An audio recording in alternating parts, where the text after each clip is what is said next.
Thank you, Nishtub.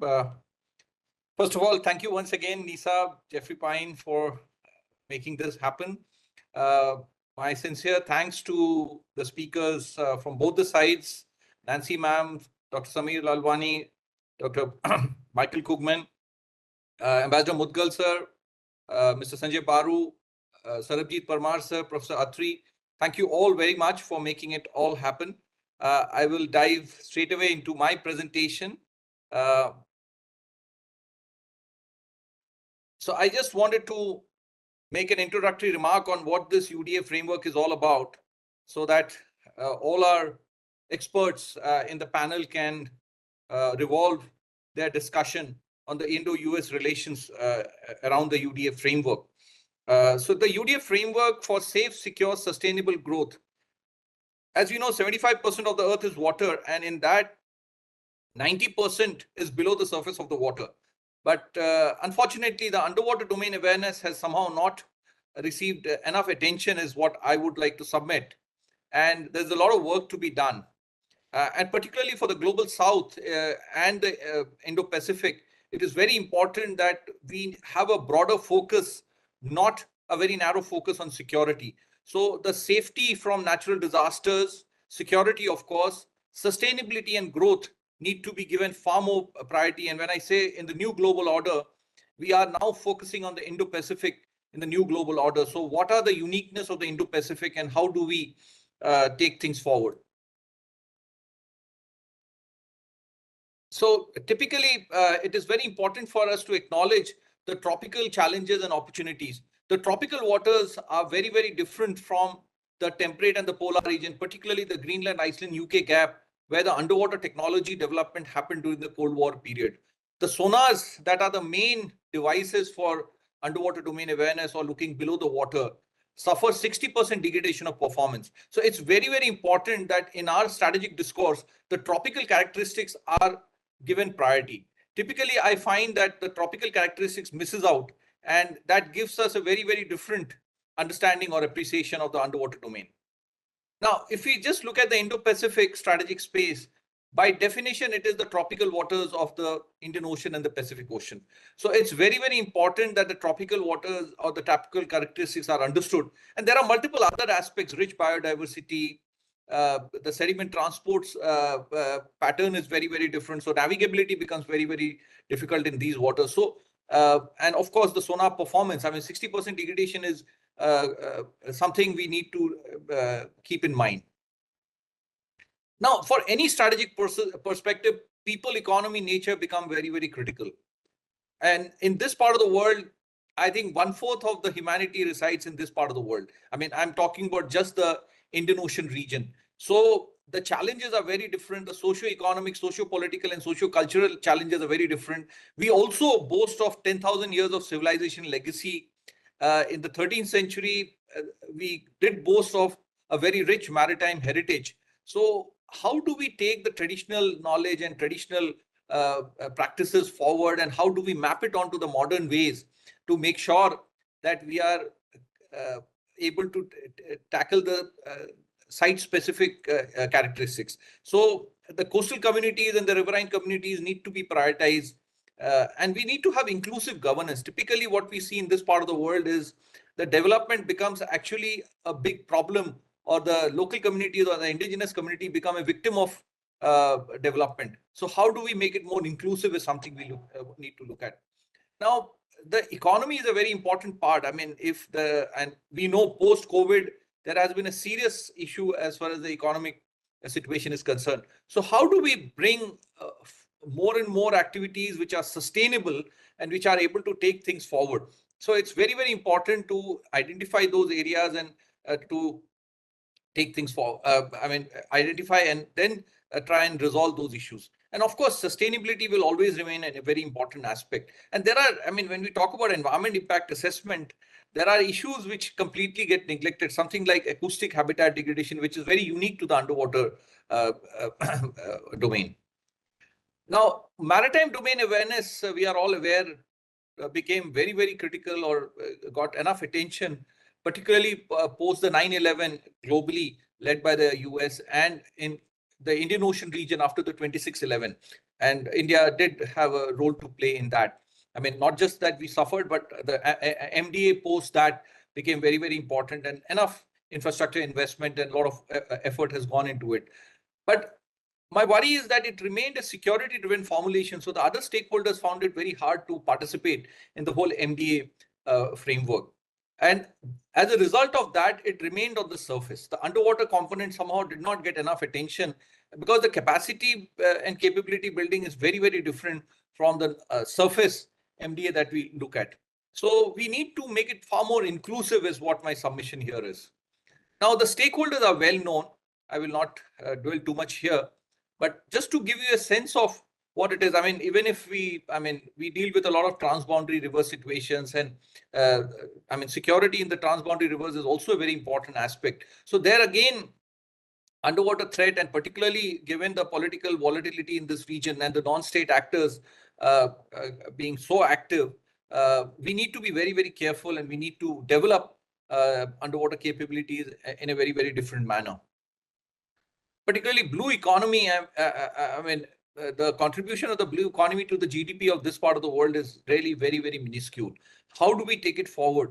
And there are certain very unique challenges. I mean, if you just look at food security, on one end, fish stock is on the decline, but the bycatch is of the order of 80%. So how do we reconcile? So it will require a very strong regulatory framework and monitoring mechanism to make sure that we are able to manage the underwater resources in a much better manner. And some of these countries in this part of the world have become victims, although they have so much resources available, but they are not being able to harness it in a proper way. Deep sea mining is a very important issue. There is so much resources available, but we are too dependent on external powers, and many times we get manipulated. So indigenous effort is very, very important, particularly to address the tropical challenges. Now, the sediment transport pattern I mentioned, dredging has become a de facto tool, but it is extremely unsustainable. So we need to look at it very, very differently. And of course, marine environment and disaster management. Acoustic habitat degradation has not yet, now International Maritime Organization has recognized, and there's a lot of discussions happening how to manage acoustic habitat degradation. But we need to look at this in a very holistic scale, and of course, disaster management. I'm not here to say that we can prevent a natural disaster, but with early warning, we need to minimize loss of life and property. Just to give you a sense of, these freshwater dolphins are very unique. They are blind, so they use acoustic vision. So in the name of development, somehow we may make it very unsustainable for these unique species. So we need to address them in a very, very nuanced way. And of course, science and technology, or the digital transformation, is something we need to, many times the conventional wisdom says that we will put sensors. But if you just look at India, we have 20 lakh square kilometers or 2 million square kilometers of EEZ. How many sensors can we put? So how can we put smart means or smart technologies to minimize the sensor deployment? And sensor deployment should be only to validate the models that we have. So there are methods. Modeling and simulation is a well-known method, and we need to kind of use them to make it more easy for the global south to participate. Otherwise, it's a non-starter. So this is the framework that we have come up with, and this is something we would like to propose. If you look at the 4 sides of the cube, strategic security, blue economy, sustainability and climate change, and digital transformation, all of them may have their unique requirement, but the core would be the acoustic capacity and capability building. Typically, because of the fragmentation among the stakeholders, resources get divided. But if we can pool in resources and synergize effort, we can comprehensively enhance our acoustic capacity and capability building. Unless the sonar gives good performance, 60% degradation is a very, very difficult thing to take forward. So how do we invest in field experimental R&D is something we need to look at. If you look at the vertical construct, a lot of sensing, analysis, and then policy formulation is what we need to follow. I mean, typically we follow a top-down approach. Along with technology, we also get these frameworks from outside, which does not work in our waters because of the uniqueness. And that makes it very difficult to take it forward. So, and also I talked about the demography. I mean, the young aspirational population is looking for meaningful career opportunities. So these smaller cubes that you see can also be divided into many thousands cubes where they can be trained and we can make them more employable. I mean, unemployability is a word that is sometimes used, but if they can be integrated into this, even the coastal communities can be integrated and we can provide digital solutions to their local problems. So we need to look at it very, very differently. So this is a framework which I would like to call it comprehensive, structured, and inclusive. Marine spatial planning or the digital transformation in the marine domain or underwater domain is being talked about. But again, here, I mean, what you see here is a modeling and simulation based approach using the automated identification system data, which gives us a sense of how the underwater noise looks like. So this kind of, I mean, you can only see a two-dimensional picture here, but a three-dimensional picture has been created by our team. And this gives you a spatio-temporal mapping of the entire, and this can be extended across the world because the data is available. I mean, we are only showing you for the Indian Ocean region. And this can be used for various purposes. Like one is the marine mammal conservation. I mean, you can see on the western coast of India, the noise is very high, and we are corresponding to that, we are seeing massive stranding of big whales.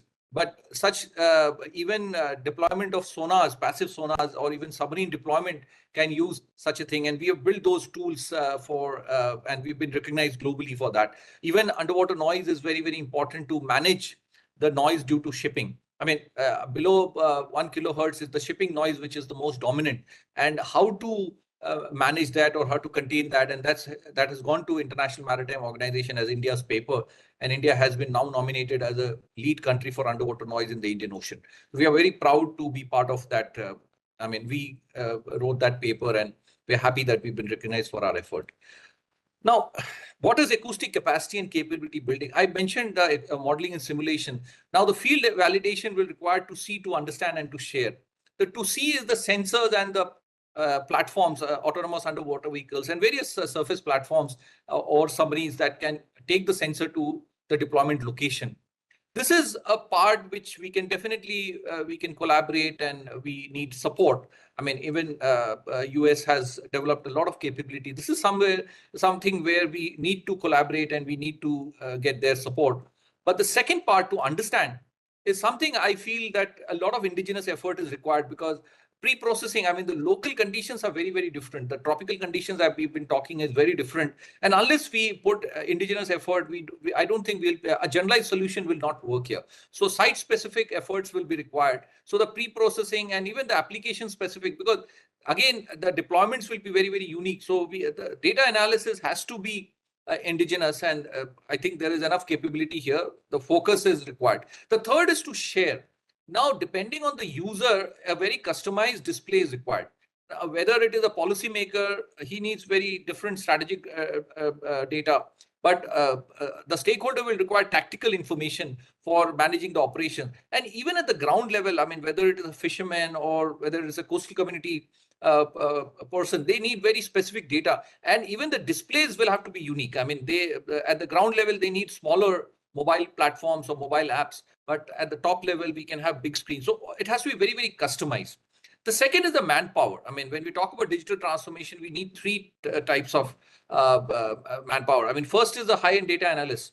I mean, who look at the entire computational infrastructure, data analysis and all that. But the second is, once that data is